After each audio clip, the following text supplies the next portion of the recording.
വയനാട്ടിലെ ദുരന്തബാധിതർക്ക് പലതരത്തിലുള്ള സഹായങ്ങൾ കേരളത്തിന്റെ വിവിധ ഭാഗങ്ങളിൽ നിന്ന് ഒഴുകുകയാണ്. കൂട്ടത്തിൽ വ്യത്യസ്തമായ സഹായഹസ്തം നീട്ടുകയാണ് കൊല്ലം പത്തനാപുരം സ്വദേശി അസീസ്.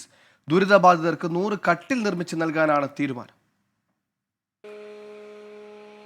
ദുരിതബാധിതരെ എങ്ങനെ സഹായിക്കാമെന്ന ചിന്തയിൽ നിന്നാണ് കട്ടിലുകൾ നൽകാമെന്ന ആശയത്തിലേക്ക് അസീസ് എത്തുന്നത്.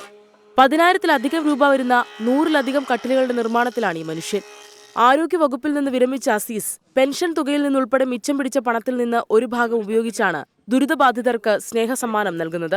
തേക്ക് ഉൾപ്പെടെ മുന്തിയ മരങ്ങൾ ഉപയോഗിച്ചാണ് കട്ടിൽ നിർമ്മാണം.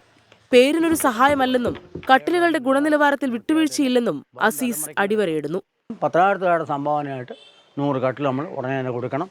അതിനുള്ള പണിയുടെ സംവിധാനമൊക്കെ ഇന്നത്തെ 2 ദിവസമേ മനസ്സിൽ കണ്ടതാണ്. മനസ്സിൽ കാണാൻ ഇത്രയും ആയിക്കഴിഞ്ഞു. ഇനിയിപ്പോൾ തുടങ്ങി അങ്ങനെ ചെയ്യണം, അത് കൊണ്ടുകൊടുക്കണം. ആരുടെയും മറ്റു പ്രേരണയോ ആരുടെയും ഒന്നും ആരെയും കളക്ഷനും ഇതിന് വേണ്ടി ആരുടെയും പിരിവൊന്നും പോകുന്നില്ല. കട്ടിലുകളുടെ നിർമ്മാണം ഉടൻ പൂർത്തിയാക്കി നേരിട്ട് വയനാട്ടിലെത്തിക്കാനാണ് തീരുമാനം. നാട് ദുരന്തമുഖത്ത് പകച്ചു നിൽക്കുമ്പോൾ പണമല്ല മനുഷ്യത്വമാണ് വലുതെന്ന് കാണിച്ചു തരികയാണ് അസീസിനെ പോലെയുള്ള സാധാരണ മനുഷ്യർ. 24 കൊട്ടാരക്കര.